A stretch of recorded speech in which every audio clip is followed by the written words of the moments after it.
It's a bar.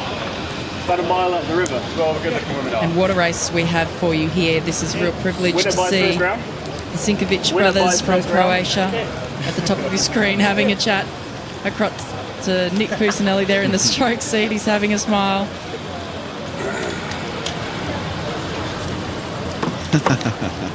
Mile down the river, winner buys the first round. Well, Nick, I don't know if this is going to go your way, mate. It's a pretty special performance to overhaul Olympic gold medalists. Exactly. Sinkovic brothers, Martin and Valent, Olympic champions in the men's double sculls in Rio, silver medal in London 2012 in the men's quad, and silver medal last year at the World Championships in this event, the men's pair. So moving from one two-person boat, the double scull in Rio, to the other two-person boat, the pair at the World Championships in 2017. But Nick Pusinelli there in the stroke seat is actually a Kiwi. In fact, I think I could see the silver fern on the cap that he's wearing from Thames Rowing Club. Winning quite controversially a couple of years ago in the visitors for Thames when Cal came amiss on the booms in the dying strokes of the race, and Thames and Nick were probably four of the happiest men you've ever seen in your life. Well, that was quite the race, an iconic moment at Henley Regatta. But I actually met Martin and Valent when they came into Henley for the first time this week, and they were so delighted to be here. I mean, this is the first time they've raced at the event since 2011. They lost in the final of the Queen Mother, and they were just so complimentary about the regatta. The sunshine, the way they were greeted, the quality, the standard of racing, and of course they're only elevating that standard. But so pleased to be here, and it's so fantastic we can have crews of their calibre and their pedigree trying their luck on the Henley course. As we're away here, and in fact it looks like the Thames Rowing Club crew might have come out just in the lead there. Maybe they struck a deal. They said, at least let us win for a few strokes Lead of to the the race. end of the island, please. Please let us win to the barrier. But we know how this is going to unfold, but still it's some great racing, and I think it's the incredible thing about Henley Regatta is that you'll have club crews, you'll have Olympic champions, you have junior rowers. In the last race we saw the oldest competitor, 52 years of age, on the course. I mean, that's just, there's no other event in the world where you have this kind of racing. And you can see the Thames Rowing Club crew looking across, they're smiling, they're enjoying this.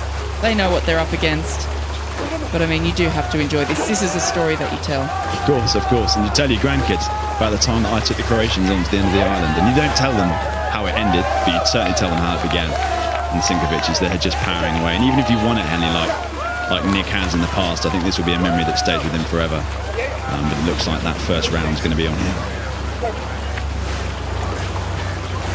Yeah, I had a chat to Nick the other day, and he had a good sense of humour about racing here again. He did actually retire after they won the visitors, and he was coaching last year in the Thames when we saw Thames versus Thames in the Thames Challenge Cup. So he decided to come out of retirement and give the silver goblets a crack. But that's the thing, when you decide to have a Henley campaign, you don't know who's going to be showing up, and you certainly don't know that you're going to be versing the Sinkovic twins on the Friday. Look, you hit the nail on the head. Brothers, rather. In the sense that why we all come to Henley Regatta every year, and why juniors get to stand alongside the likes of Mahe Drysdale and the Sinkovic brothers, in that you can row down the course and you can come back in after your lunchtime paddle, and there's Mahe Drysdale de-rigging his boat next year, or there's Valent Sinkovic leaning over and saying, "Can I borrow your rigger jigger, please?" And that, you don't get that anywhere else in the world. It's just a fantastic experience for everybody who races here. I mean, even if the Thames guys there on the left-hand side, they've won Henley before, they know what it's like to win here, and coming out of retirement to race the Sinkovic's, I think that's pretty good motivation. Yeah, that's right.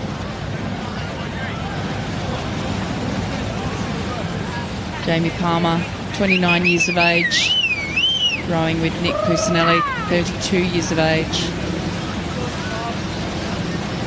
Nick said that he raced in the New Zealand team so long ago that he can't actually remember what it was that he raced in.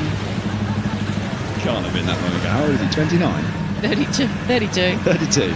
Come on.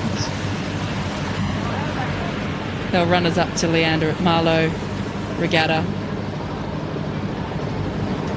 So They've had a little bit of time together, but still it's... Something of a scratch crew, I think. Yes, completely outclassed in this circumstance. At the end of the day, they got through a round yesterday, so they've obviously got a bit of speed in the boat, but I suppose this is, as I said, the beauty, but also the horror of Henley, that you can come up against crews who are just better than you, put simply. And the Sinkovic is just showing here how to row a pair, and I think their project to switch over from the double scull to the pair has been a really interesting one to watch, and they're really trying their arm at something completely new and completely alien to them, except the aspect of rowing together, which of course they know very well. That's right, and as we focus in here on the leading crew, credit where credit's due, we're looking at two of the greatest rowers in the world, Olympic champions in the men's double scull, when, as we said, they switched their two blades for one and decided to give the pair a go. Silver medalists to the Italians in this event last year at the World Championships, and what an incredible race that was. One of the races of the World Championship, the sprint that the Italians had was absolutely incredible. I don't think anyone's ever seen a race quite that high in rating for quite that long. It was an amazing race to watch. But they picked up gold and silver in the World Cup Series so far. No doubt they'll be heading to Lucerne next week for World Cup 3, ahead of the World Championships in Plovdiv in Bulgaria later in the year. And although this has been, a reasonably easy race for all the Sinkovic's, they've got sterner tests ahead in the form of the Hungarian pair who were fourth at the World Championships last year.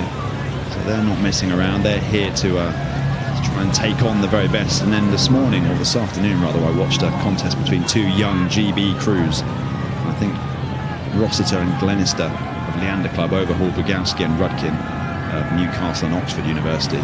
And so they'll be looking to stamp their mark on the silver goblets. But I think the Sinkovic's, I made this point at the beginning of the week, actually, I think the Sinkovic's will not only have one eye on the win, but in conditions like these, one eye on that Redgrove Pinson goblets record. Well, we do know that they were the first men's double scull to break the 6-minute barrier at the 2014 World Championships. So breaking records is something that they're certainly capable of doing. That's an incredible feat in itself. Can they do it in the men's pair? 6 minutes in a double scull is absolutely staggeringly fast. And in fact, sub 6 minutes is even quicker than that. So, an amazing, amazing achievement. And these guys, two of the most noticeable faces and names in the rowing community. They've been attracting a few glances in their Croatian kit all week.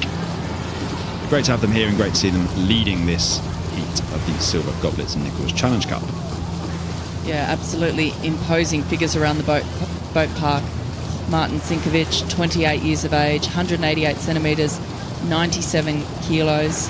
Valent Sinkovic, 29 years of age, 187 centimetres and 94 kilos, so averaging 96 kilos between the two of them. Probably almost be disappointed it's not a headwind with an average weight like that. Plenty of power on board. Got the technique to match. But look at that, as they come under the camera, you can see how simple it is, how skillful it is. And that's the way to row a pair, isn't it? No extra movements, lovely pick up at the front of the boat there. Just giving a master class as they come past the crowds here towards the enclosures.